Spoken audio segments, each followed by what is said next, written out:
Hi friends, ఈరోజు మనము సింపుల్గా బెండకాయ ఫ్రై ఎలా ప్రిపేర్ చేసుకోవాలో చూద్దాం. స్టవ్ ఆన్ చేసి ఒక ప్యాన్లోకి 2 టేబుల్ స్పూన్ల వేరుశెనగ పప్పులు వేసి దోరగా వేయించేసుకొని పక్కన పెట్టుకోండి.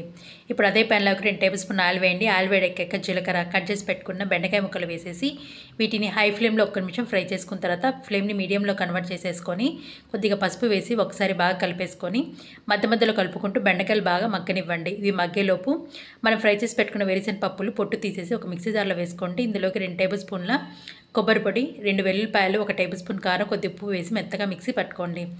బెండకాయలు మంచిగా మగ్గిపోయిన తర్వాత ఇందులోకి మనం మిక్సీ పట్టుకున్న మిశ్రమాన్ని వేసేసి ఒకసారి బాగా కలిపేసుకొని మూత పెట్టేసి ఒక 2 నిమిషాలు మగ్గనివ్వండి. 2 నిమిషాల తర్వాత కొద్ది కరివేపాకు, కొత్తిమీర కూడా వేసేసుకొని ఉప్పు అనేది సరిపోకపోతే ఇప్పుడు యాడ్ చేసేసుకోండి.